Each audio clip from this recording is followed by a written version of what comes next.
Welcome to Cobra Kai Canada. I am your host, Alir, and today my guest is Matt Lewis, who plays Ron, president of the All Valley Committee. Welcome, Matt. Thank you. Thank you for having me.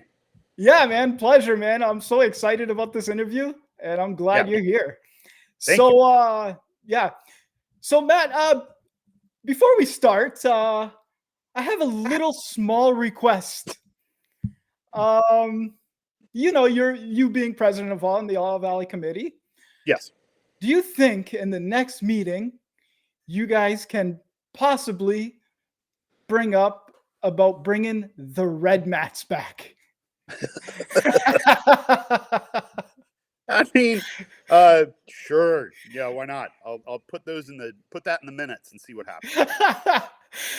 I'm an old school guy, and I just love those traditional red mats. Don't get me wrong, Sure. I like the blue ones, but I just prefer the red ones. Yeah. Well, it gives everybody something to yell about too. So. Yeah, that's true. That's true. But I've always loved that gag in the show, just because it's just such a seemingly innocuous thing, but they just argue about it like all the time. It's just so funny to me. Oh yeah. Just growing up, watching the Karate Kids, and I was just like, red mat. So why the heck not? I just want to see them at one All Valley at least, And anyways, Matt, what made you pursue a career in acting? How did it all start for you? It's sort of the family business. My mom is a singer, and she's got her master's degree in singing, and my dad's a theater guy. He's got his PhD in theater, and he ran a theater program at a community college in North Carolina for almost 30 years. And so I grew up when I was like little, kindergarten, first grade, second grade. I would have to go to rehearsals with him, especially in the summer. Right. Like if he was to play, I had to go to work with him because there was no money for a babysitter. So I just sit there and watch an entire, 6-week rehearsal process. And then, we'd go see the show in the evenings. And even when I was young, it was really exciting to me to see my dad work with these college kids. And it was fascinating to me, with my dad as the director, these actors who seemed like brilliant adults to me. I mean, at the time they were like 19, 20, whatever.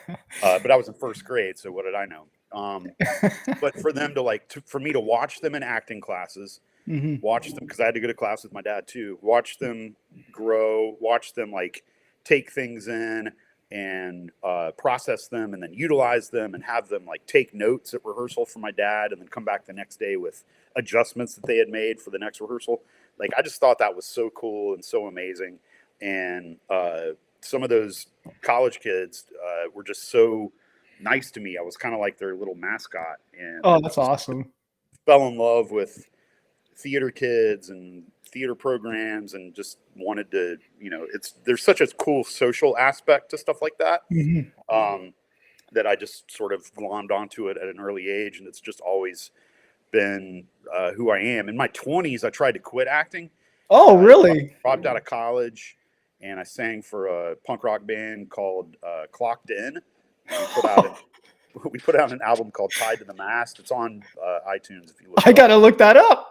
Yeah.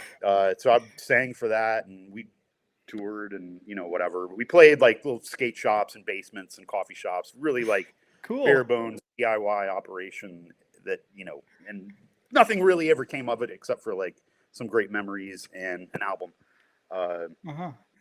But and then in my 30s, I went back to school, decided I wanted to start acting again. Finished my bachelor's degree, went on to get my master's degree at the University of Alabama in acting, and I've been here since 2012, teaching, acting, hustling, doing the thing, trying to make it happen. Awesome, man. That's an interesting story. You know what I mean? Yeah. Because you said your family's in it, and you started for a while, then you started a little music, and here you are back at it again and doing a hell of a job, man. I've seen quite a few of your shows, so yeah, awesome. Thanks, man. Yeah, man. So let me ask you this, Matt. When you first auditioned and got your role as Ron in Cobra Kai, in your honest opinion, did you ever thought this show would blow up like it has? Yes. I mean, I hoped so. Right. Because I had, and not just for, you know, financial reasons or my career or anything like that. Right. I mean, I've grown up a huge Karate Kid fan, Hmm. and here in the Southeast, where I'm based, we have pretty much always done self-tape auditions. So we don't go into an appointment. Our agents will send us a couple pages of the script, and then we record those auditions and send them back. Right. And that's sort of like the first process. So I had taped a buddy of mine for a couple of auditions for Cobra Kai, and I think I Hmm. had at least 3 others before Ron. And so every time one of these would get sent to us, we'd get to read a couple of pages of episode 1 of Cobra Kai. And every Hmm. time we got to read it, it was just flipping hilarious and perfect. I remember, and God bless John Levine, he did a brilliant job. But I auditioned for, so, you know, the right guy got the role. But I Right. auditioned for the role that he played in Hmm. season 1, the dojo Hmm. inspector, which is funny as shit. Like, that's in a hilarious scene, right? Yeah. Yeah. So just reading like that, you know, and just thinking like, wait a minute, this is okay. So this is the being trying to wrap my head around it without ever seeing it or without like a trailer, without a full script. Just thinking like, okay, so this is still Ralph Macchio and Billy Zabka. It's still Daniel and Johnny, but they're grown ups. But this is funny, but it's also not. And just like, Right. you know, you're like, man, if this is as good as it looks, like this is going to be freaking incredible. Yeah. And I was totally right. Yeah.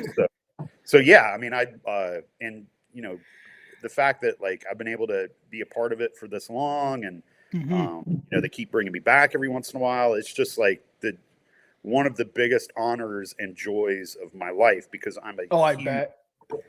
I was in 4th grade when Karate Kid came out. I grew up a fan Yeah. of those movies, and like Billy and Ralph, all the other stuff that they did, and Right. Outsiders. Like I've seen that movie a million times. Yeah. Um, all those villain roles that Billy nailed in the 80s with like European Vacation and Just One of the Guys and You remember that, everything huh? else. And like, oh my God. Like, yeah, it's just Oh, it's amazing. It's mind blowing. it is, you know what I mean? Because like I remember, you know, obviously when it was on YouTube Red, and I watched the first season, I was like, you know, this show is amazing. You know what I mean? Like I had like I don't know what my expectations were. I was just like, you know what? I always give the benefit of the doubt. And honestly, the first episode just did it for me. I watched it. And, you know, when Netflix bought like Cobra Kai in 2020, I believe, and I Mm-hmm. knew just right there, this show was going to blow up like completely. Yeah, And it has. And, you know, shout out to the big three. You know what I mean? They're a huge part of that. So, wow. absolutely. Yeah. Yeah. So let me just get this out here. So okay, here it is. We know Johnny as a major factor for bringing Cobra Kai back, you know, from being banned and their existence and whatnot. Right. But let's go back to season 1, episode 7, the All Valley. Another person who, in my opinion, that doesn't get credit for bringing Cobra Kai back is you, my friend. And I'll tell you why. Let me explain. When Daniel arrives at the meeting, you know, he was acting a little bratty, childish in a way. And but you were the one that actually, you know, heard, you know, what Johnny had to say. You gave him a chance to speak. And you listened to reason, is what I'm trying to say. And seems to me the only 2 people in that room that were against Cobra Kai was obviously Daniel and George. But you did the fair thing and let everyone have a vote. And I just want to say thank you.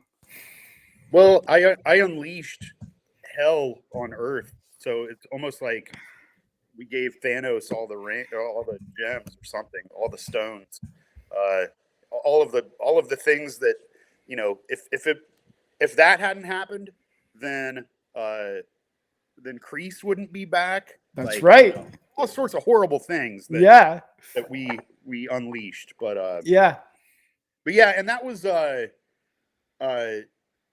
we never really specifically talked about who voted for what. I mean, you're right. I mean, you can just sort of deduce that that's what happened. That's what, yeah, that's what I. But we like, but really the funny thing to me, or the interesting thing to me, is that when we were shooting that episode, the show was new to all of us, and we were all new to each other, and then we were all like, we would give each other like crazy looks when we thought that no one else was looking, but we were like, holy shit, like that's the Karate Kid's like right there, like what is happening?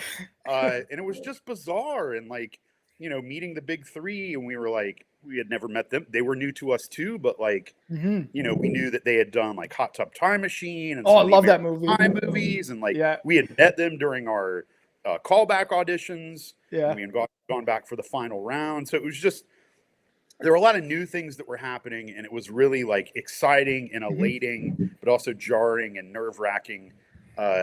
So all of us committee members, the four of us, made fast friends on that day, but we didn't have a lot of time either to like just sort of shit around and shoot the breeze about like who voted for what or whatever. It was just like much, you know, it's just like, imagine being thrown into a Star Wars movie or something. I mean, it was just nuts, you know? So we were trying to like be cool and be respectful and not dork out.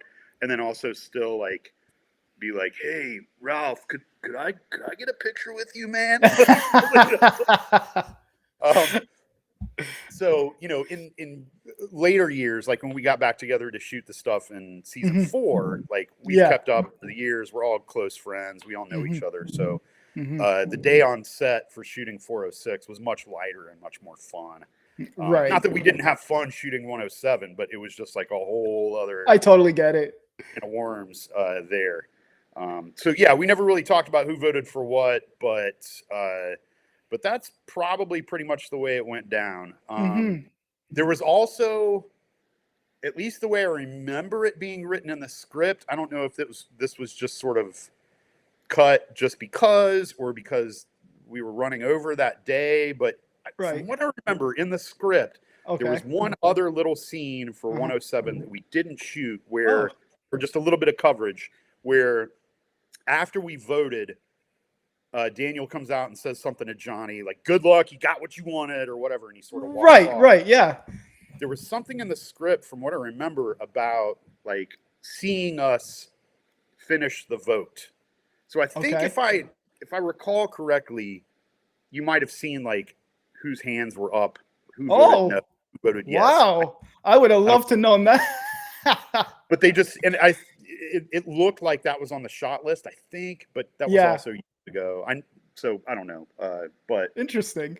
Yeah. So, but I think the way that they did it was obviously, you know, it leaves room for a little bit of interpretation, and you know, there's also bigger fish to fry on the show.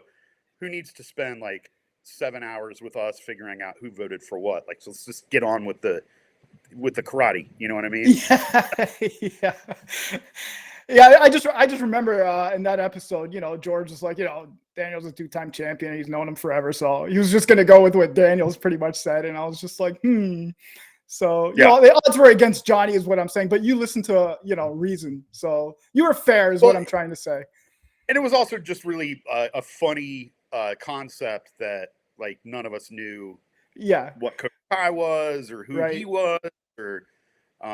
my guess was all, because people have asked me that too, and my guess was always that, you know, we've obviously been part of the tournament committee for a long time. Yeah, we were probably in the tournament back when we were under 18. We just weren't any good, and that's why we were like in administration. Right. But that's a good theory. You know, all of that, and all of that information, that database was all like hard copy.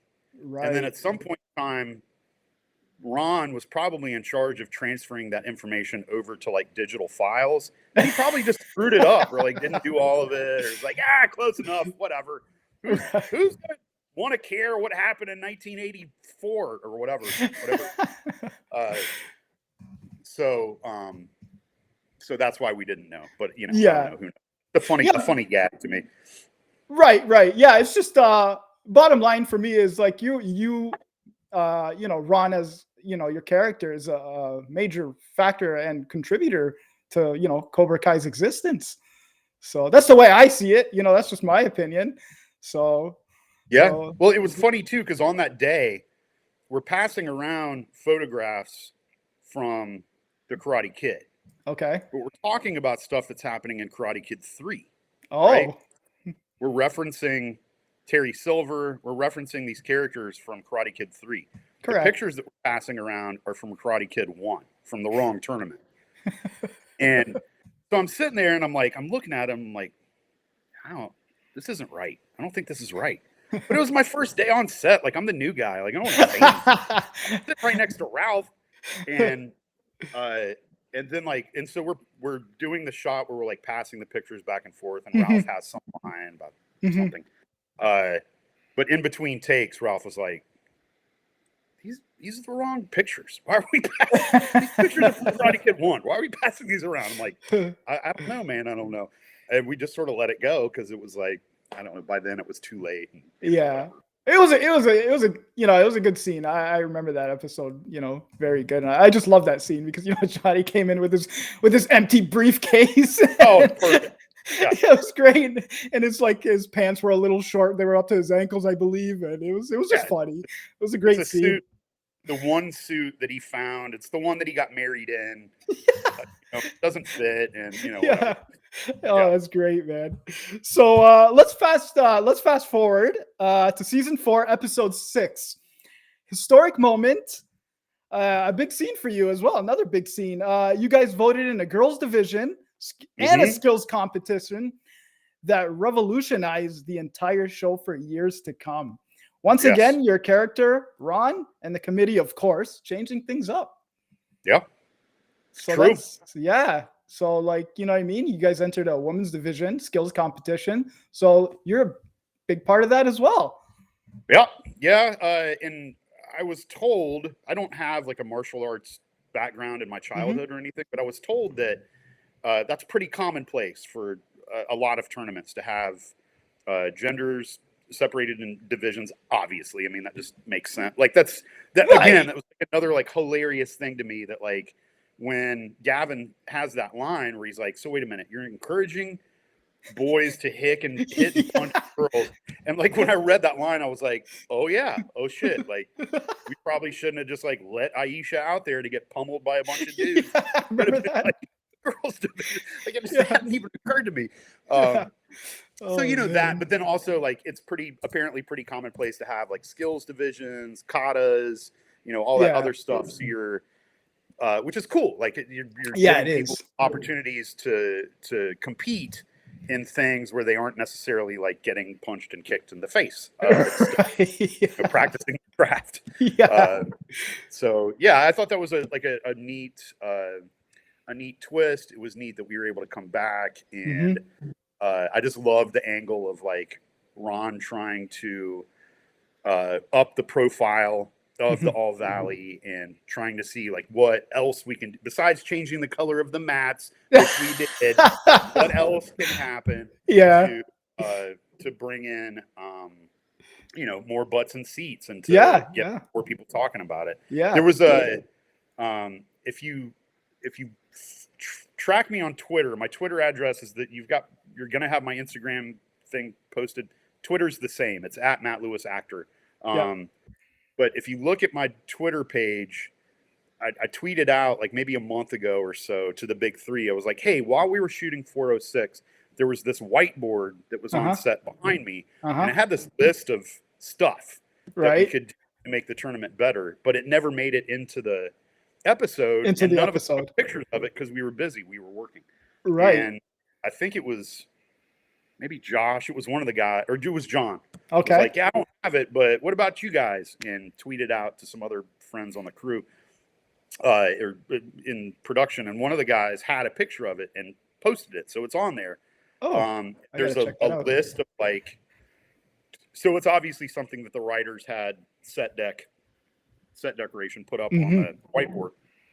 But it's funny stuff. Like there's a list of things that we should sell at concessions to really like up the ante at the tournament. And there's like corn dogs is written on there, but then it's crossed out. And like churros and then in parentheses it says like more cinnamon or something. Oh man, that's great. Yeah, there's some hilarious stuff on there, and a list of other celebrity guests that we could possibly have. Oh, I don't nice. remember Ryan Seacrest. I don't remember.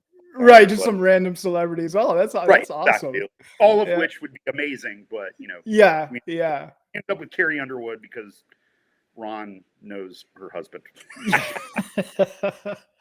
So next question is, so we find out in like season 4, Ron is a dentist. So we Yes. got a little backstory to your character as far as what he does for a living. So that's pretty cool. Yeah, that was neat. And I love that. Like if fingers crossed that they keep doing the show and we get to keep coming back, and that Oh yeah, they will. keep learning more little tidbits about the tournament. But that was one of my favorite things about 406 in general, especially, is just sort of getting to know everybody individually a little bit more and seeing glimpses of their personality. And who knew George? I mean, we knew that he was like sort of a party pooper in general, but we didn't know like that with his marriages too. Like, oh yeah, his poor wives. Yeah, I just love that now because like because you know how fans are, right? They want like details about everything, with your characters, like because there's like a couple characters that just have a first name. Then they're like, oh, what's their last name? Are they related to so and so? Or what is this person? It's just it's pretty cool. Like we got a backstory into Ron, president of the All Valley Committee. So I thought that was really neat.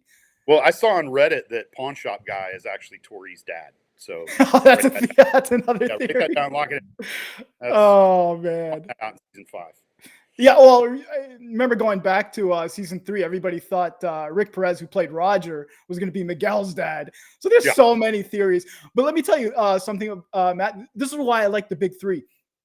Smart guys, and they made season 4 unpredictable. So whatever people's theories they had out there was just thrown out the window. And that's what I love about Cobra Kai, because they're intact with the fans and all the theories. You know what I mean? So they reverse it, and they have their own ideas, and they just like. And that's why I love Cobra Kai, and that's why I'm such a huge fan.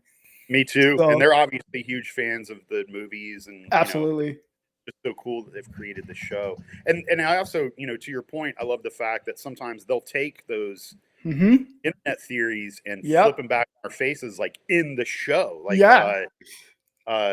when Johnny's in the hospital checking on Miguel, and I guess he's talking to Carmen, he's talking to Yaya, but he's in the hospital room, and there's this blonde woman that's a doctor like behind him, and they start talking about her, and there was a part of me that was like, oh no, is that gonna be Elizabeth Shue? Like, is this really Allie? Yeah. And I was like, I know people did think that. I remember that too. Yeah. That's crazy. I love the fact that she came back. I loved seeing Allie.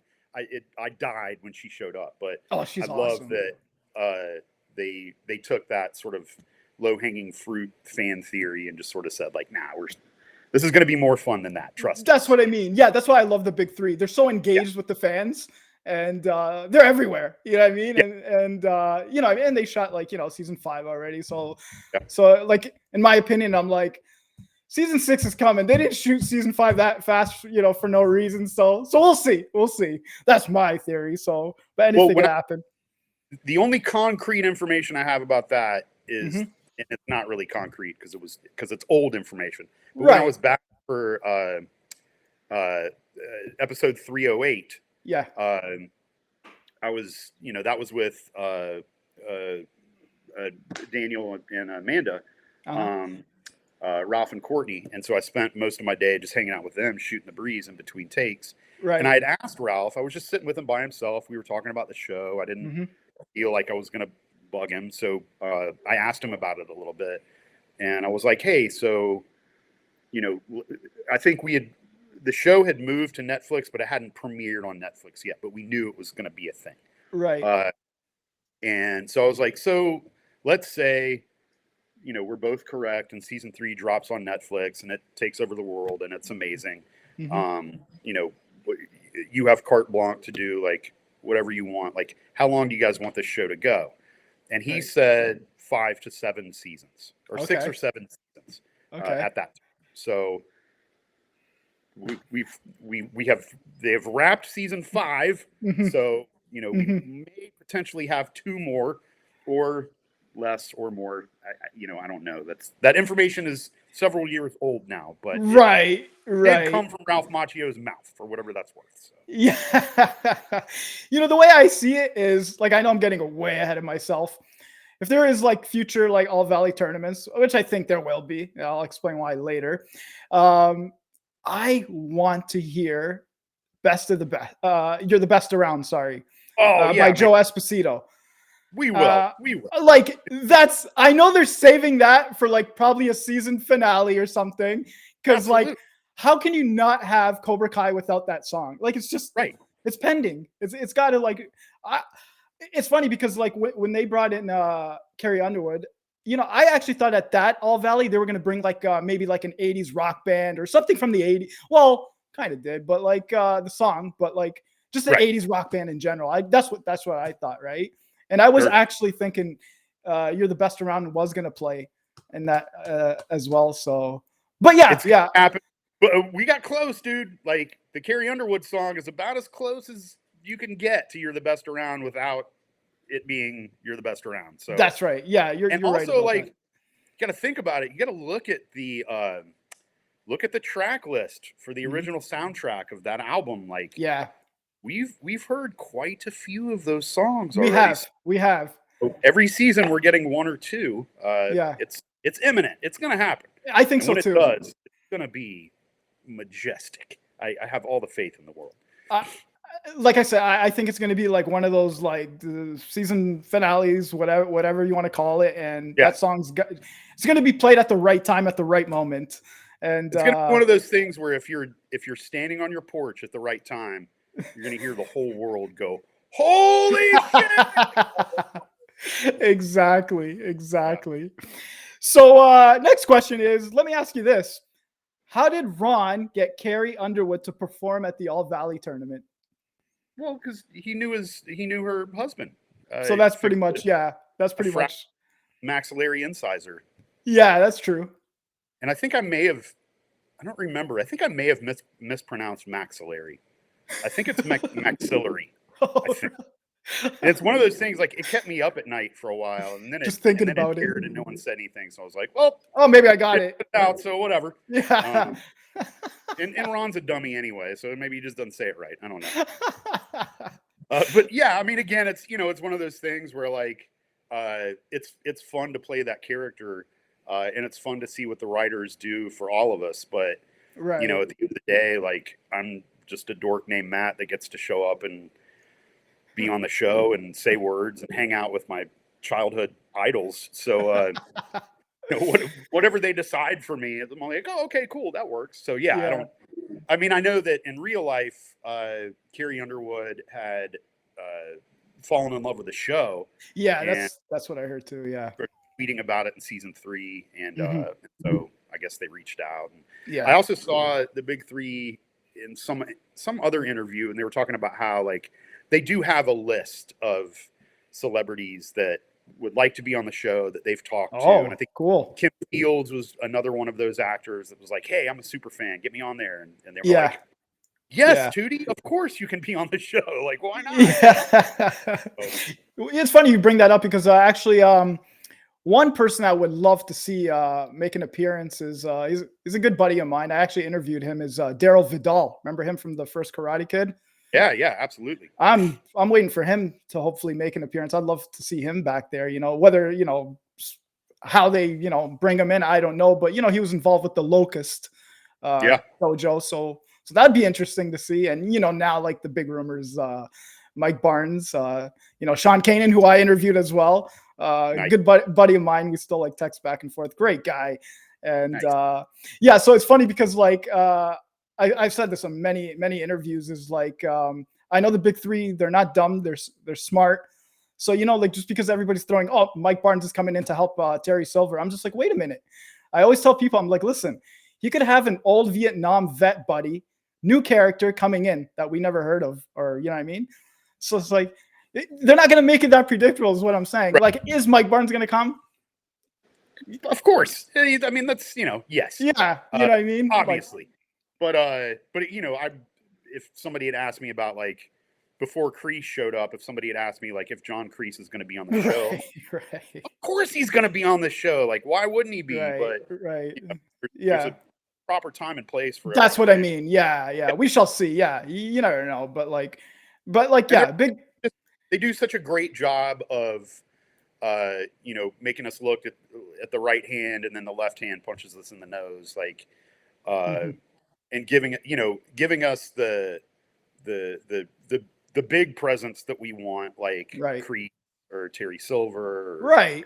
probably Mike Barnes at some point in time, Allie with an eye, but then also like showing us Chozen is another one, but giving Mhm. us you know, this smaller, more peripheral characters like I can't remember her name, but the little girl that Daniel saves in the Oh, typhoon, Okinawa, like I know who you're that, talking about. you know, Yeah. that kind of stuff. Mhm. Just like made me cry. That whole damn episode made me cry. Is that the same one where? I guess that's the same one where Daniel reads the letters from Miyagi. I was just like, oh god, Yeah. Yeah. Yeah. yeah, Yeah. broke my heart, man. So I love the show. I love Oh him yeah, along. the big three they do their homework. They're yeah, they know what's up, as they say. So we shall see. So here's an interesting question, Matt. I heard you were interested in doing an All Valley Committee spinoff. Tell me a little about that. I mean, of course, I would be interested in that. That would Yeah. be uh, now. Let me preface this by saying that I don't. This is just an idea in my head. Right, right. Yeah, yeah. It's The just yeah. big three have, you know, they have said that at some point in time, you know, spinoffs might be an option of the show. I would Mhm. imagine that they would be first referencing like the kids and like the stars of the show, not us. Right. Uh, but I think the idea that all of us have sort of kicked around that we thought would be really fun is that, Mhm. you know, there is a spinoff for the committee and we Mhm. learn more about all of us Oh, individually that'd be and awesome. the inner workings of the politics of the tournament. Yeah, I it'd be think it so would be fun. fun if so there's that, right? There's present day us Mhm. navigating present day karate or Cobra Kai world. But Right. then perhaps also there's us dealing with our home lives, family Yeah. situations, Yeah. Yeah. That'd be awesome. have kids. Maybe we have kids that are involved in the tournament, and there's this Yeah. sort of like this sub tier of all these other teen characters that we Hmm. haven't met yet that Hmm. interact with the current characters. They all go to the same school.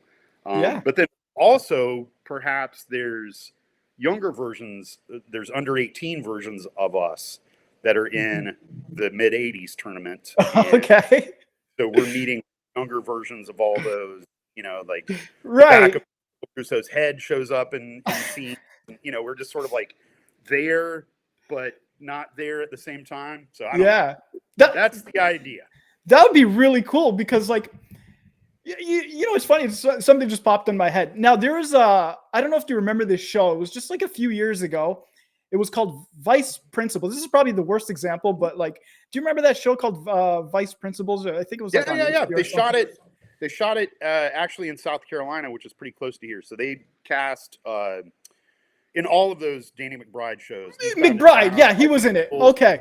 They used some quite a few actors from the southeast, and I've got some friends that were in Vice Principals, and Oh, okay. I auditioned for it a little bit. So yeah, totally know the show. Love it. Okay, awesome. So now this is what like just popped in my head because you bring up like an all valley community. So like I remember as a kid, this is probably the worst example, but I remember in grade school, for example, I used to walk in those big, gigantic main hall there, and I used to like walk by the staff room. So I always used to be like, I was always a curious kid, as like every kid is. So I used to just like, I always used to think like, hey, what's going on behind those doors? What are they Exactly. talking about? Are they talking about me? Yeah. Are they planning a a homework assignment for tonight? What's going on? So like vice principals is kind of like that. You kind of see like what's going on behind the scenes. So like I can relate to your all valley committee idea. So Yeah. why the There hell seems, not, man? there seems to be this giant governmental hierarchy within the All Valley tournament, which I just think is absolutely hilarious. Like Yeah. I mean, there's our committee, but I think there's probably more committees that are like above us and below us. There's the city council. We have to interact with them. Might be like high council meetings. I don't know. The possibilities are endless, but selfishly, I think it would be hilarious to continue to employ me. Keep it going for as long as possible. Yeah. I'm going to get a petition going. Let's get Matt loose, spin off, man. This is great. It's a great idea, man. I'm actually feeling it now. Now I'm really into it. It's a great idea. Oh, man. So this is awesome. Yeah, definitely. Maybe we get a movie or something. Who knows? Why the heck not, man? That's awesome, man. Like the Olsen sisters and just do like great DVD movies. They just keep coming. Oh man, this is great, man. I love it, man. So so Matt, being on Cobra Kai means a lot to you personally because you were a huge Karate Kid fan. Yep. So so that and you being on Cobra Kai, so that probably means like a lot to you. Yeah, it absolutely does. I mean, I was in 4th grade in 1984 when Karate Kid came out, and all those movies have meant so much to me. Maybe not the third one so much, but all the other ones. The first 2 are great. And I love the I love the Hilary Swank one too. It's obviously not the perfect, next Karate Kid, yeah. But when Hilary Swank and Pat Morita are together, it's great. Like it's a great movie. Right. They go visit the wacky monks. I remember that scene. Yeah. Kills the grasshopper and ruins her visit there or whatever. Like all that stuff is great. It's then like Michael Ironside shows up and like all this other ridiculous stuff happens. That stuff's not so good to me, but he's Canadian. Yeah, I remember him. Yeah. Remember him? I don't know if you remember him. Remember him on Total Recall? He was the villain. That guy has been in like pretty much every movie that was ever made. Man. Is an institution. I mean, that guy in like Scanners. He was in this whole movie called Scanners. That guy has done a million. Like I haven't looked him up on IMDb. I guarantee he's done at least tons. Oh yeah, he's been around for forever. And but like to your point, I love Karate Kid. Always have. I love being a part of it. I never would have imagined in a bazillion years that I'm 47 now. That like 47-year-old me would be like get to be a part of Cobra Kai at all, or that or that like I would get to be part of like more than one episode. Like it's just it's really hard to wrap my head around. Surreal, I can imagine. And the fans are so cool and so interactive, and so just like meeting folks like you and doing stuff like this, it's just all. I try not to take any of it for granted and just really be so thankful and appreciative because I love the show. Like I would be an amazing fan of the show. Yeah, I would be the #1 fan if I wasn't on it. So just being on it, I don't know, man. It's crazy. Like, and I've had similar conversations with my fellow committee members and other folks that have. Homeless Lynn and Counselor Blatt, like a lot of us are, Atlanta folks that are all friends. The dojo inspector, the guys that hit on Miguel's mom, pawn shop guy's not local, but he's around. He's a New York guy.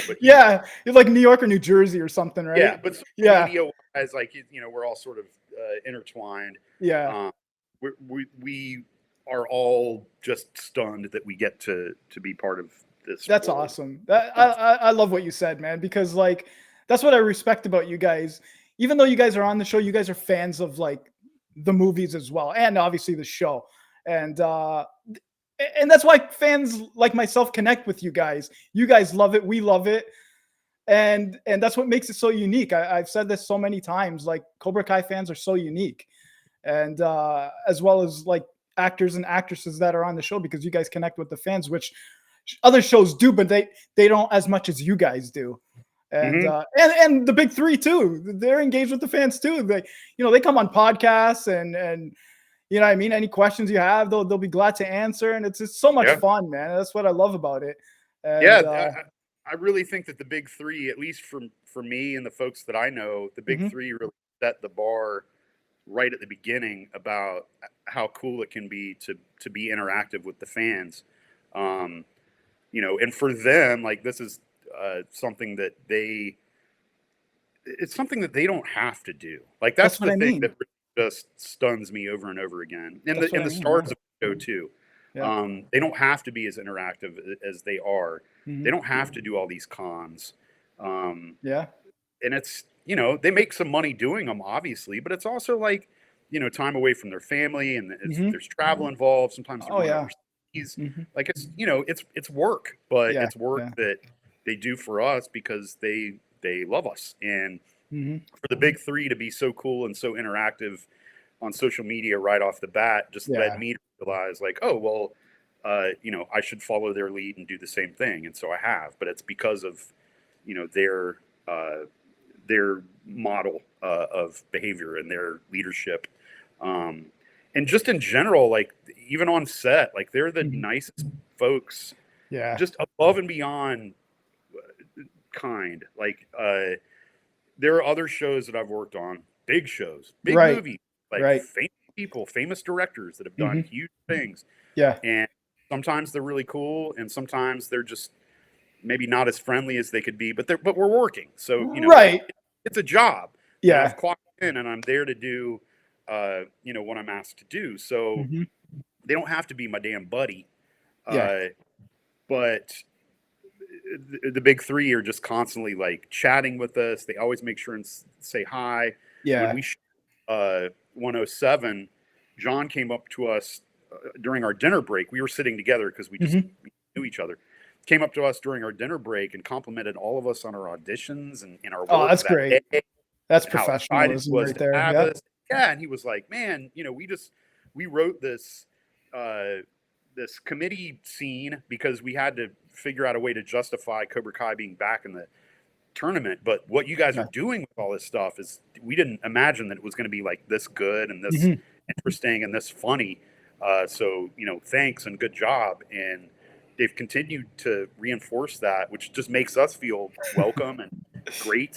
And when Yeah. we were shooting 406, John was with a splinter unit working on something else altogether, Right. but they wrapped that in time, and he went and found us on the sound stages just to say hi and to Wow. watch us work for a little while. Like he didn't have to do that either, and that's not something that like it doesn't that doesn't do anything to like raise his profile. It doesn't make Sure. him more Sure. money. It doesn't do personally anything for him. Yep. That's just being a freaking awesome dude and being kind. Yep. And there ain't nothing wrong with being kind. So I Yeah. try that too whenever I can. Especially these days. And what's funny is like I haven't met them personally, but I've obviously heard nothing but good things. They're down to earth dudes, such as yourself. You know what I mean? They're friends Yep. and they're fans of the show, and Yep. they are just living their best freaking lives right now. If they're Yeah. working on Cobra Kai or working on something else together, like they're just killing it, and That's they're awesome. having all the fun in the world. Like it's Yeah, just that I love to hear that. Yeah, yeah, that's phenomenal. That's great, man. yeah. But that being said, like I know we're going to see a lot more of Ron and the All Valley Committee I hope so. because the Big Three has already set us up for future generation characters such as Devin Lee, Anthony LaRusso, Leah, Kenny Payne, because Miguel, Robby, Tory, Hawk, they're all getting older and about to graduate. So I sense more tournaments and in the next seasons. I hope so, man. And it's quite possible. And this is something that is 100% from my imagination. I have Yep. no idea. I haven't heard. This isn't something that Ralph told me or the big three or anything Right. like that. Right. But just my guess, like they did mention spinoffs. My Yep. guess I've is heard that. Yeah. that at some point in time, uh, Billy and Ralph and maybe some of the other adults Mhm. wouldn't mind peeling off the show a little bit Yep. or Yep. almost altogether. Yeah. I would imagine Ralph and Billy have at this point probably hit their fill of playing those roles, You and can I only know do so much. right, and they love the show and they want to keep Yeah. working on it. But I mean, Yep. Ralph told me a couple years ago they wanted to do 6 or 7 seasons, and we're getting there. Yeah. So, but they are setting up for a younger generation of Yeah, it's so obvious. Yeah. yeah, they're setting up a younger generation of characters. Yeah. Ralph and Billy can still pop back in, but that Oh means that yeah. they could fly out to Atlanta for a couple of weeks as Mm-hmm. opposed to being here for 4 months. Mm-hmm. And last year they shot season 4 and season 5 in the same year, so they were Yeah. here for like I 4 months ish. Mm-hmm. Shot at some other locations too. For season 4, they were home out west for like a couple months, and then they came back and did it again. Yeah. So like Yeah. that's a lot. I know that they have their families out, Right. but still, like I think Ralph's kids are older, but Billy's Mm-hmm. kids are pretty young, so they're in school and stuff like that. It's not like they can just be in Atlanta for half a year. Yeah. Right. You know? Right. So Yeah. that's time away from your family, and it's just. So I don't know. So I think that those spinoffs with those younger characters totally imminent. Those Yeah. older characters can be around too. The older, the original, the OG kids. Show. Yeah. Yeah. Right. Yeah. As they're getting older too, like I said, and they did it smart. They planned way ahead, right? They're way ahead of us, right? They brought these young characters, as I just mentioned earlier, and you could just see because they're in middle school going into high school. So there you go. You know what I mean? Right. And we'll just leave it at that. But it'll be exciting just to see where they go with them in the future. Yeah, for sure. So, yeah. They're great characters. Oh, absolutely. Oh, they were phenomenal. All of them. Yeah. But let's switch it up a little, Matt. Let's talk about you a little now. You're in numerous shows, but one I want to talk about is actually a favorite of mine. Is Ozark. You are in season 2, episode 9, in the scene with Jason Bateman and Pat Mullen. Tell me a little about that. Arthur, your character was Arthur, correct? Yeah, I believe that was his name. Yeah, Arthur. They ever never referenced me in the actual scene. No, yeah. I don't think they. Well, actually, no, I don't think so. Well, and here's the thing: like when they shot that episode, Mm-hmm. they had scenes that they filmed with me, and then there were like 2 or 3 other guys that were also part of that like gambling approval committee or whatever. Yeah, they were trying to get like a gambling license or something. I remember because that was way back. They're trying to open a casino on a river. Yeah, on the boat. Yeah, which they got by the Arkansas Gambling Commission or whatever it is. Mm-hmm. But they had scenes that didn't make it in the episode where they had Bateman basically had the same conversation with like 3 other guys. And I hung out with, they're all Atlanta guys. I hung out with those dudes at lunch. Like they're all nice. Awesome. But then some of those scenes didn't make it in. And they told us that one of us was going to show up in a future episode and have a bigger role and make a bigger speech after the decision had been made. Mm-hmm. And that happened. It just wasn't me. But yeah, I got to shoot that scene with Bateman, so I was there for a day. Oh, that's awesome. He was another like childhood idol of mine, like because he did. He was a child actor. Yeah, he was. Yeah, I grew up watching him on like Silver Spoons. He did some other sitcoms. He was in a sitcom with Sandy Duncan. I forget the name of that show. Oh, The Hogans. Okay. He was in this sitcom that I loved that only lasted for a few years, but it was called It's Your Move. I never heard of that. It was only on for a couple years. It was pretty obscure. I loved him from Silver Spoon, so I was just like a baby super even when I was in 2nd grade or whatever. But it was a show about I forget what network it was on, but he lived with his mom and she was divorced. Okay. They lived in this apartment together and he was a teenager. Sure. And there was a neighbor that he found really annoying that he bickered with all the time, but the neighbor had the hots for his mom. And so there was sort of like will they, won't they thing between the 2 grown-ups. And then meanwhile, there's snotty little Bateman like in the way of love connection. Right. And so I love that show too. So meeting him, it was just one of the perks of my job in general is meeting like insanely famous people and spending time with them. Like that's so cool, fun and mind blowing. But every once in a while, like it gets like extra personal because I have like some sort of not a relationship, but like experiences that have extended for decades with Yeah. these people that I've never met. And Yeah. Bateman was one of those. But like, That's awesome. he's also executive producer. He didn't direct that episode, but he directs a lot of them. So he was like, he showed up to shoot that scene. Other than that, like, he's off doing other stuff. So I never really saw him a lot except for when we shot that. Yeah.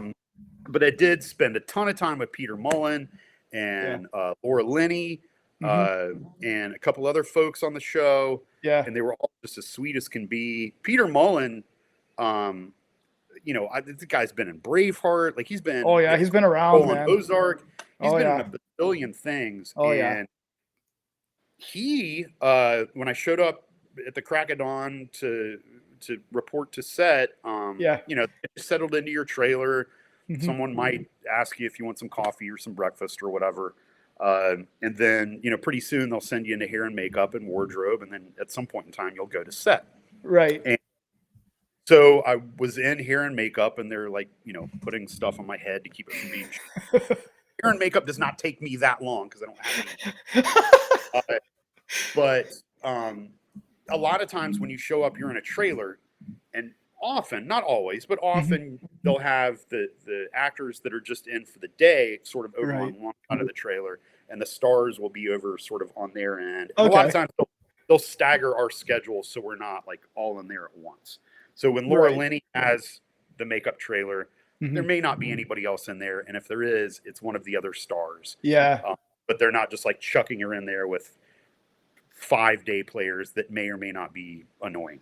Right. Yeah. But when I showed up, I was in there with Peter Mullen, and he was way on the other end of the trailer. But as soon as I walked in, he's Scottish, which I didn't realize until I knew. Is he? I didn't even know that. Yeah, I had no idea. So he starts talking to me in the Scottish accent, and he's like, "Oh, hello, you know, I'm Pete. It's nice to meet you." Okay, that sounds really British, but whatever. He, once we got out of hair and makeup, once I got out, he was waiting for me outside to walk to the shuttle to get taken back to the trailers. And was just like asking me about me and shooting the breeze, and was like really excited I was just going to give him the space because he's like this famous guy, but wanted to like hang and chat. And he was like that most of the day. So that's awesome. Yeah, it was a really great experience. And it was also, it's not a spoiler alert because the show's been out forever. And if you haven't watched it by now, then it's not my fault. But his character passes on. Yeah, his wife shoots him. And that day that I was on set was his show wrap for Ozark. Yeah. So after we wrapped that scene, that was his last scene. Yeah, so I remember that. And they were like, so usually when that happens on set, not always for people like me, but sometimes one of the assistant directors will be like, "All right, and that's a set wrap for Matt Lewis," and everyone's like, kind of like, "I don't know who that guy is, but he was that guy in that scene that we just did. All right, great. Let's do this so we can move on." So they did that for me, but then they did that for Peter Mullen, and there were tears, and everyone was hugging, and that was him on the show. So it was really cool to be there for that, and I waited for the dust to settle, and for everyone else, much more important than it. You know, people that have been working with him for years, people to, you know, say their piece to him. But when I felt that it was appropriate, I went over to him and I was like, "Hey, man, like, great job on the show. Great. Pleasure to meet you. Great work. God bless you." And he was just like, "Oh, man, great to meet you too," and just gave me a big hug. And that's great.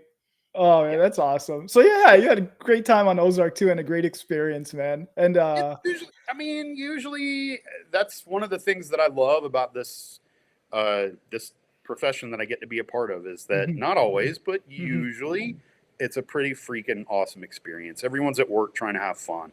Yeah. And you know, they're long days, long hours, so being a jerk in any way, shape, or form doesn't do anything to like make the experience more pleasant. So, and I've also learned that not always, but often the older, more experienced actors are the ones that are the coolest because they've got nothing to prove.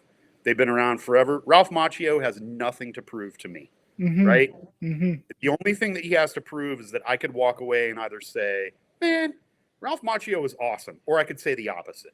But even then, like what's my bandwidth? Like, who's going to hear that? So, but for him to like be cool, for Peter Mullen to be cool, Laura Linney, whoever, Yep. it's just awesome. Like I really appreciate it. I'm really thankful. Yes. That's I love to hear that stuff, and that's kind of why I kind of do this whole podcasting thing, is interact with you and like hear you guys' experience, because that's what I like to hear, man.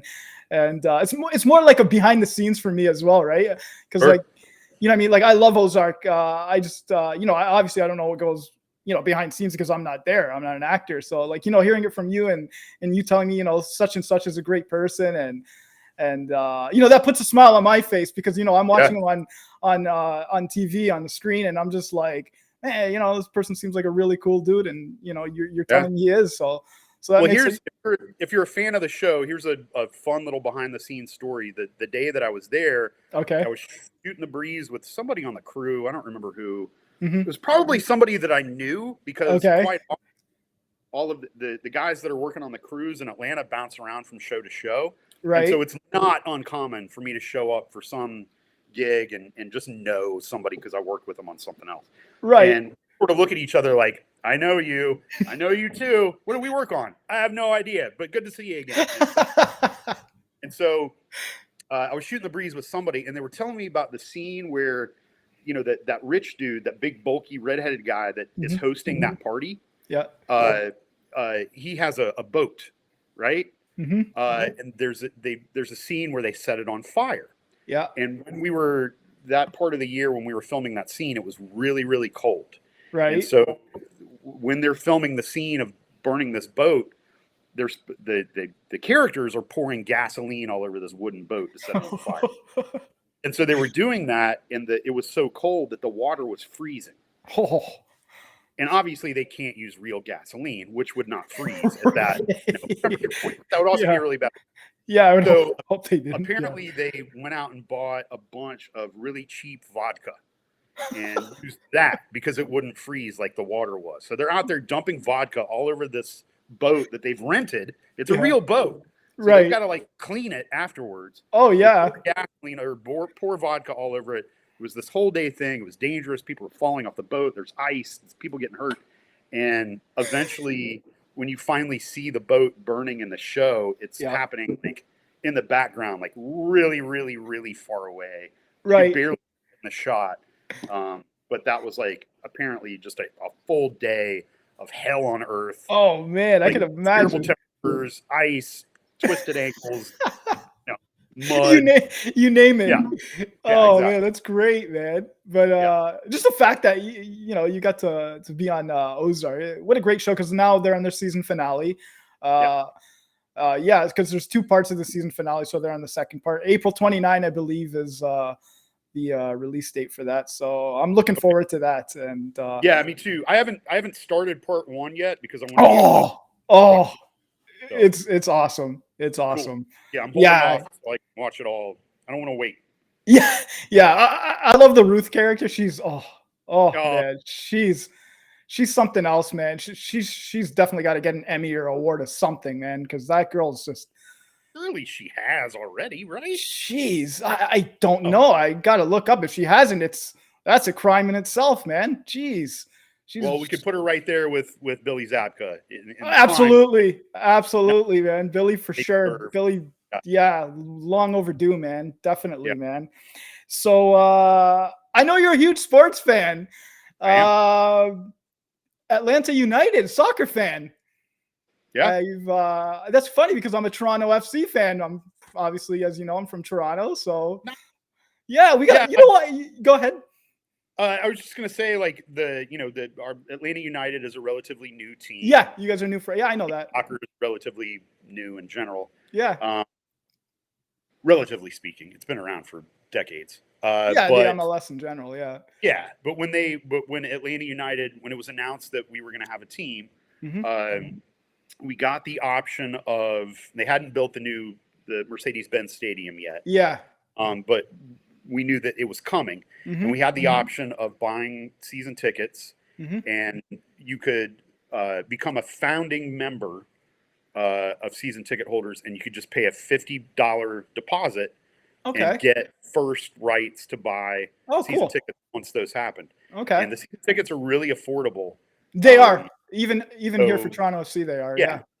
So my family and I have had season tickets since the beginning, and we haven't been to a match since COVID. Oh, I We know, still man. have the ticket. Either have I. Yeah. Yeah, we still have the ticket. I think I could go at this point in time. I mean, we're all vaxxed and boosted and all that stuff. Awesome. But it's just, and I know that we're all sort of in the same boat. It's just taken me a long time to like spiritually get to the point to where I think I could be in a place with that many people and not. Yeah, I hear you. Yeah. So yeah, just lots of anxiety. And am I doing this right? Am I endangering my children? Like, is this, yeah. that, Health is number one. We've all sort of gone through that. We do it every day these days. But yeah, man, we were there when we won the cup a couple years ago. Yep. And it's just been like the most fun thing for us to do as a family. I love it. Mass transit in Atlanta kind of sucks. Okay. It really sucks. We have a train. We have a train. Sure. But basically only two lines. There's a north-south and an east-west. And then once you get up north, that north line splits into two. But it goes to a few places. Okay. It goes to the airport. Okay. It goes to some other places. And if you're like actually going to one of the places on one of those stops, it's really convenient. But if you're not, it's useless. But it does go straight to the Mercedes-Benz Stadium. Okay. And State Farm Arena, where the Atlanta Hawks play. So you're right there in the middle of Midtown Atlanta. And so the train ride from our house there is a straight shot, and it takes 10 minutes, 15 minutes. Okay. And then the matches aren't that long, as you know. So it's just like a cool thing for us to go do as a family. 45 minutes, have some fun for a couple hours, and eat a hot dog and go on with it. So it's a 90-minute game plus extra time if the ref adds it, and I have fun. I've gone to plenty of Toronto FC games, and it's cool. Like you say, you go with your family, friend, just like a baseball game. You're an Atlanta Braves fan, I'm assuming. It's a tricky situation. I was for a long time. Okay. The caveat is that I've never been like a huge baseball fan. Okay. Might explain all of this. Like, I've always it used to be fun to go to see the Braves play, to go to Turner Field, their former home. Yeah. And there was this really weird thing that happened with these influential people in power, and they basically stole the team from Atlanta and moved them up into the suburbs and built them the new baseball stadium. Okay. And, now it's like I used to be able to get there and like, because I live, in Atlanta. Right. I used to get to the Atlanta Braves in like 10 and see. So I could be sitting with some friends at the bar and the game would come on and we'd go like, there's $10 tickets. Let's just go. Right. They're sitting in the stadium by the third inning. And we used to do that all the time. And then they moved and now they're up in the suburbs and it takes forever to get up there. And that move in general just kind of ticked me off. Right. That just kind of did it for you. I haven't seen a Braves game since they moved, which has probably been like 5 years, 6 years. Oh, wow. Okay. That's been a while. Jeez. Yeah. So, they do well here and there, but whatever. But I am a huge Atlanta Falcons fan. I knew you were. Atlanta I knew that. And then I went to, married into a North Carolina basketball family. Okay. So I've been following the Tar Heels since You're a Tar Heels guy, yeah. And then I also went to grad school at the University of Alabama. I was going to say, aren't you an Alabama fan for like college football? I went to graduate school there and graduated in 2012. So they won. I was there for 3 years. They won national championships my first year and my last year. Oh, cool. So I've been they're a powerhouse. Oh yeah, man. I've been they are. Of the Crimson Tide since I've been a student at the university since 2009. So roll Tide. That's cool because like obviously like college football here in Canada is not as big as like as in the States and stuff like that. Sure. I'll be honest with you, I do watch NFL. I don't have a favorite team per se, but I am more engaged with college football. I'm an actual Oregon Ducks fan. All right, cool. The reason everybody asks me, they're like, how the hell, you're from Canada, why are you an Oregon fan or whatever? Long story short, I was in Oregon one day. I happened to be there on game day. I went to the game, and that just did it for me. So I'm There a you go. Ducks fan, and I still follow them. And but ever since like Herbert left, Justin Herbert, the quarterback, I'm just like, Yeah. you know what I mean? That kind of like they didn't have a good season this past season. So like that's that. So you're Atlanta Falcons fan. Yeah, for better or for worse. My wife and I moved here in 1998, and Yeah. that was the year they went to the Super Bowl the Yeah. first time and lost to Denver. Hmm. And that was when John Elway like finally got his ring. But that was Right. a really exciting year, and I had started bartending at the sports bar, Oh, cool. and so just that was my sort of in to getting into the Yeah, trade. that's how it kind of I didn't influenced in really there. watch baseball, and so I'm like bartending, and the Hmm. regulars would be like, "Hey, man, put the Braves game on." I'm like, "They just played yesterday." Yeah. Somebody's like, "Baseball, they play every day." I'm like, "Oh, well, Yeah. that's kind of Yeah, it's a cool." grueling Like, all right, schedule. yeah. Yeah. Yeah, it is. They're playing like 3-4 times a week, so Yeah. got into the Braves, got into the Falcons. That's Um, awesome. I had Falcon season tickets for about 10 years. Oh, geez. Uh, well, when the current owner of the Atlanta Falcons is Arthur Blank, he also owns Atlanta United. Okay. And first bought Hmm. the team was really bad, and the tickets were really expensive, and so no one ever went. Like, there's a That's always a rule in deal the NFL. breaker. Yeah. There's a rule in the NFL that if your home game doesn't sell like a certain percentage of Hmm. tickets, then it's Hmm. blacked out on TV.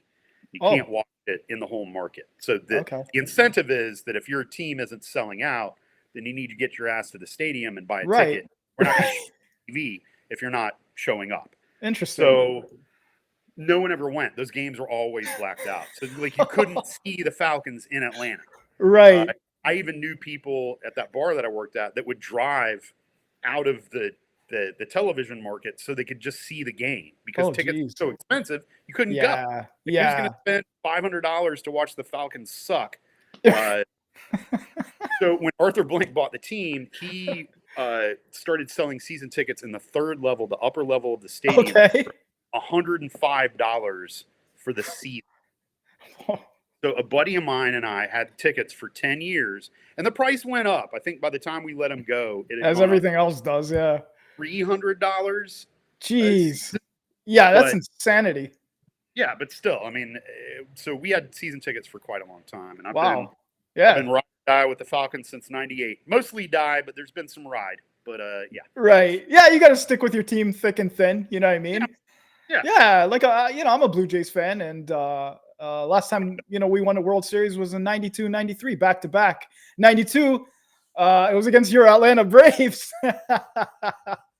So, but it's all in fun, man. Yeah. Sports is fun, man. You talk trash. Like for example, my best friend, like me and him, like we totally like opposite teams, but that's what makes it fun, right? We Yeah. talk shit against each other, this and that, and at the end of the day, it's that's that. But Exactly. cool. So, what are some of your favorite movies growing up? What were the movies that you loved? Obviously, the first two Karate Kid movies, uh, all those John Hughes movies, Oh man, uh, those were great. yeah, the Star Wars movies. Yeah. I'm still a huge Star Wars fan. I mean, Mhm. obviously, like I'm of the original trilogy generation. So Yep. Yeah. when the prequels came out, I was in college, and by Hmm. then, way too old and tainted and bitter to enjoy those at all. And I Yeah. still really can't. Yeah. But I have learned over the years that I'm older, and there's an entire generation of Star Wars fans that got into Star Wars through the prequels, and for Right. them, Right. they may look at the original movies and go like, yeah, I get it, but they're like, the pace is slower, the lightsaber battles are kind of lame, the special effects Sure. aren't as good. It was groundbreaking at the time, Right. um, but I get the fact that there are other humans out there that uh, really love the prequels. I'm not one of them, but Yeah. but I don't have to be. And Right. I loved the sequel trilogy. Hmm. Obviously, a Hmm. little uneven here and there, but that core group of characters, Ray and Finn, and all Yeah. like Yeah. God, I would watch those characters in 20 more movies. Like I Yeah, just love them. yeah. I love Ray so much. You know what's So funny is some movies should just be left as is. Like Back to the Future. Leave it. You know what I mean? Do not think of like rebooting it or I'm just using that as an example. Like, Sure. you know, the Indiana Jones, the RoboCops. I can Right. go on and on about all those like 80 movies and stuff like that. Just leave it at the Goonies, for example. Like Yeah. I've heard them thinking about like trying to do a remake. No, just please leave it. Don't mess it up, man. You know what I mean? Those are classics. Yeah, Those The are- Goonies is another one for me. Like I love that movie so much. Oh, that movie's great. Just you know, that first wave of Star Trek movies. Yeah. First couple of Superman movies. Yeah. Were Yeah. Raiders of the Lost Ark. I love those Oh, flicks. yeah. It's just There's great. just that's the stuff that I came up with. Yeah. I can relate. And Yeah. you know, that was still at a time where at least at first, where, you know, something would come out in the movie theater and then you'd have to wait like 2 years literally for it to show up on HBO. Yeah. And renting the videotape wasn't even an VHS days. Yeah. until later. Yeah. So, you know, you'd go see it in the theater once or twice, and then just like they had like picture books that you could get where you could just sort of look through it and imagine the soundtrack movie, you know? Oh, that's great. But yeah, man, I mean, that's Yeah. I would tell my kids about this because they'll piss and moan about stuff. And you know, I'll try to explain to them that when I was their age, Yeah. we had like two Superman movies.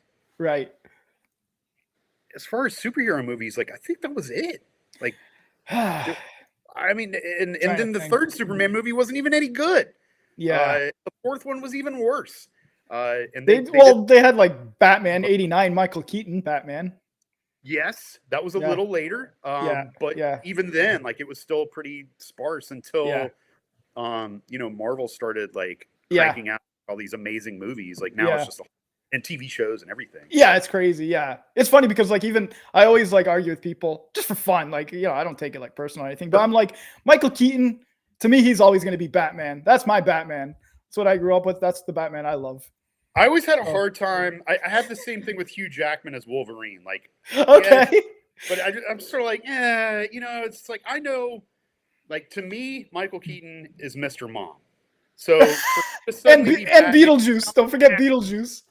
And Beetlejuice, same thing. You know, he's like, and Hugh Jackman is like this really pretty musical theater actor with a beautiful voice. Right.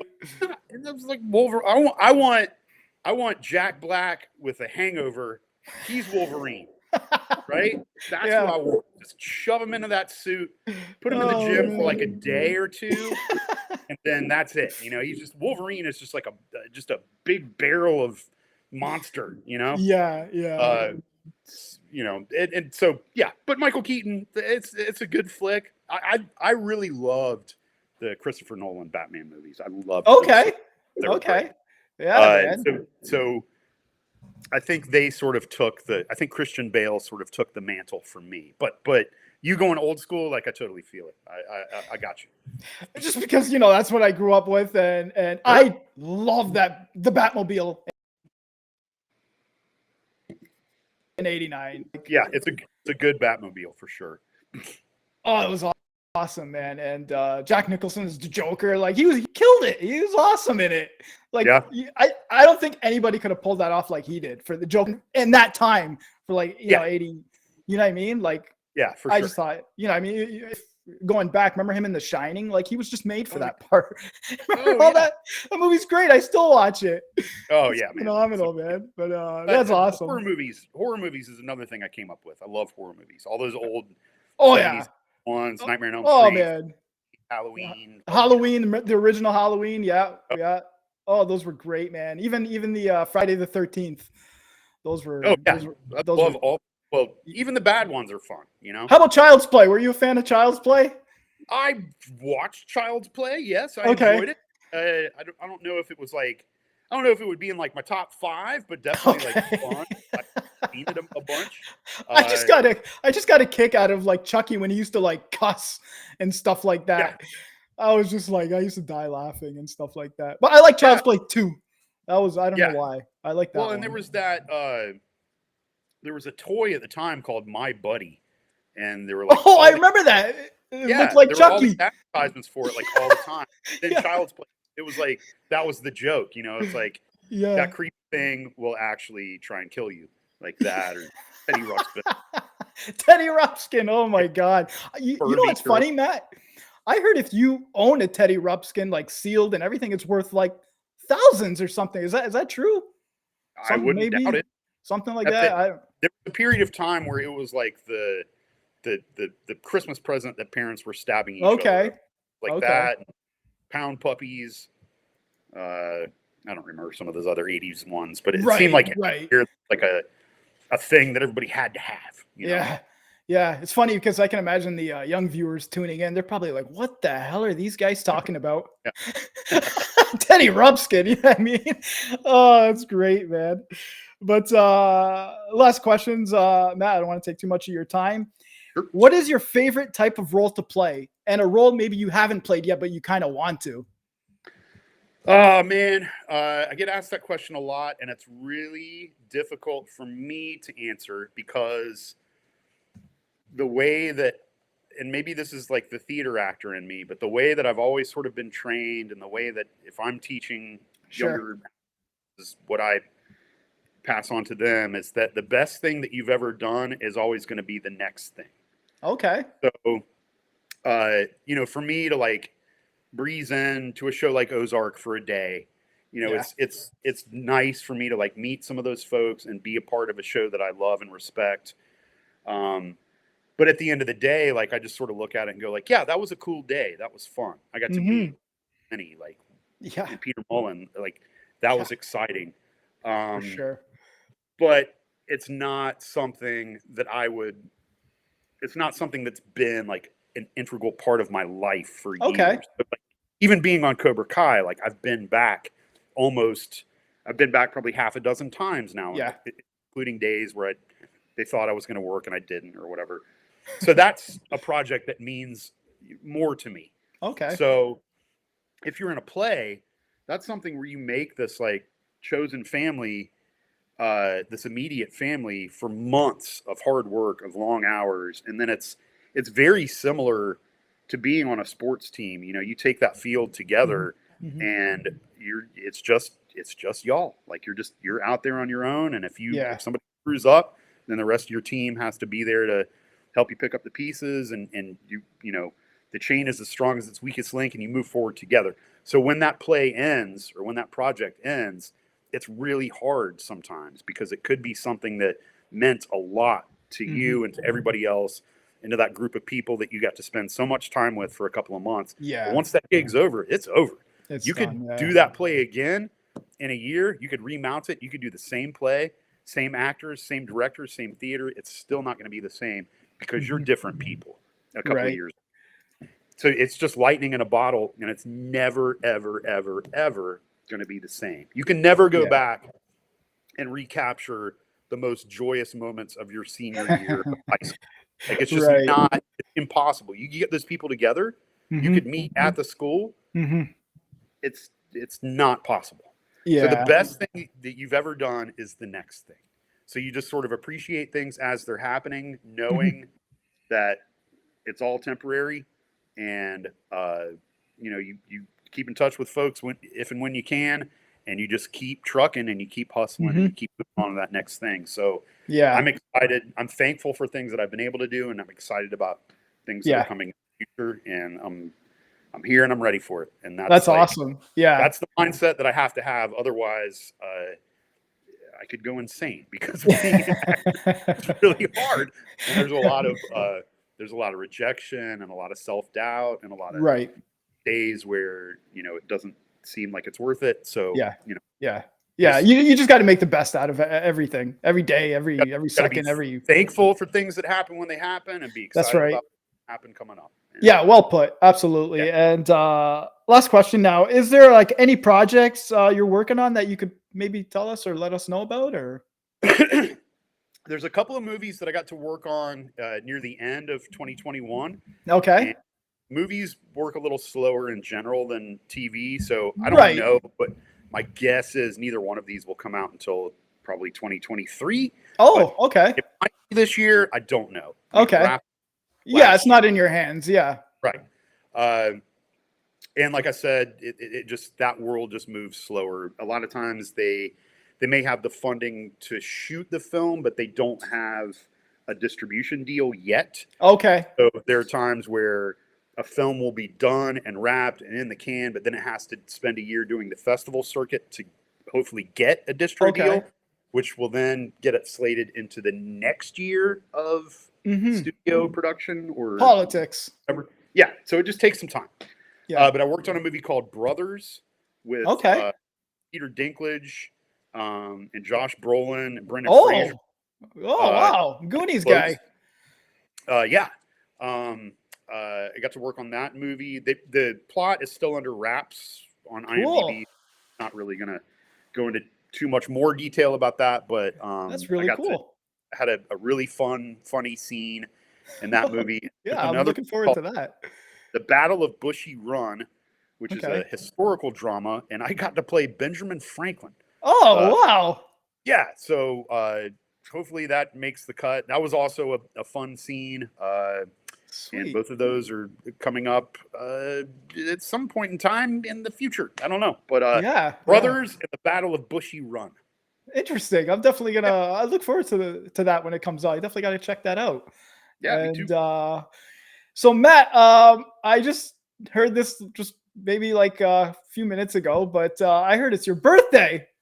It is my birthday. What the heck, man? You didn't even let me know. I had to find out on myself, and to be honest, I forgot that this was going to happen. Like, I was just like, yeah, Tuesday. That sounds good. Just another day. Yeah. You're just, what are you celebrating really? A number? You're getting older? Is that what's going on here? Right. And also, my day gig, besides being an actor, when I get to be an actor, I'm a part-time professor at Kennesaw State University and at Emory University in their respective theater departments. Yeah. My class at Emory this semester just meets one day a week on Fridays. And my classes at Kennesaw State are online only. So I've been working from home for, quite some time. Even before COVID, I was working from home. So Right. But yeah, man, like, happy birthday and many more to come, man. This is awesome.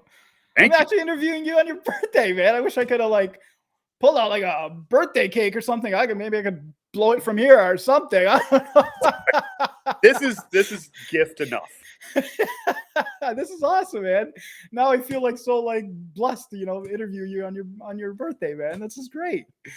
Any plans for your birthday tonight, or are you doing anything?